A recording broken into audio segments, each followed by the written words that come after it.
আমাদের হচ্ছে কেন? এগ্রিকালচার ডিপার্টমেন্ট জবাব দাও।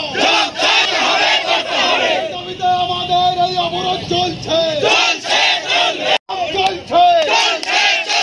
সংগ্রাম চলছে, লড়াই লড়াই লড়াই চলছে।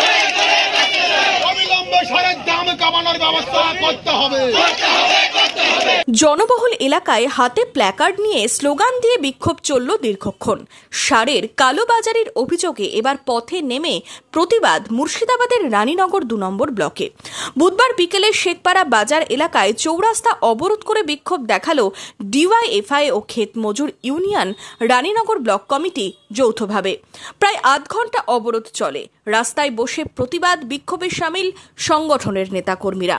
আমাদের সারা ব্লকে এবং সারা জেলায় এবং সারা রাজ্যে যেভাবে সারের কালোবাজারি হচ্ছে, আমরা ডিওয়াইএফআই এবং ক্ষেত মজুর ইউনিয়ন যৌথভাবে আমরা এই বিষয়ে অফিসিয়ালি অনেক আগে থেকে অফিসকে জানিয়েছি। এডিও থেকে শুরু করে বিডিও জেলায় সমস্ত জায়গায় জানানোর পরেও যখন সারের দাম কমেনি, যখন 1350 টাকা ডিএপি 1950 টাকায় কিনতে হচ্ছে, সেই জন্য আমরা আজকে ক্ষেত মজুর ইউনিয়ন এবং ডিওয়াইএফআই যৌথভাবে আমরা যৌথ উদ্যোগে একটি আন্দোলন করেছি এবং রাস্তা অবরোধ হয়েছে, যাতে সাধারণ মানুষ, যারা সাধারণ কৃষক, যারা প্রান্তিক কৃষক, তারা সঠিকভাবে সারের দামে তারা সার কিনতে পারে, সেই জন্য আমরা পথবর্তী করেছি। সংশ্লিষ্ট দপ্তরে জানিয়েও কোনো সুরাহা হচ্ছে না বলেই অভিযোগ। আমরা রানীনগরে অফিসিয়াল ডেপুটেশন দিইনি, কিন্তু প্রত্যেকটা ডিপার্টমেন্টকে সংগঠনের পক্ষ থেকে চিঠি করেছিলাম যে এই চলছে রানীনগর বাজারে, এবং কোনো দোকানদারের কাছে আপনারা নিজেরাও পরীক্ষা করতে পারেন, যদি বলেন যে পাকা রসিদ দিতে হবে, ওরা কোনো রসিদ দেয় না।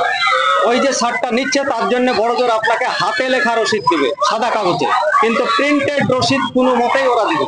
তাহলে এই দুর্নীতি, এই চুরি সারের, এই যে কালোবাজারি, আজকে কৃষকদেরকে নাকি কৃষক বন্ধু দিচ্ছে 2000 টাকা।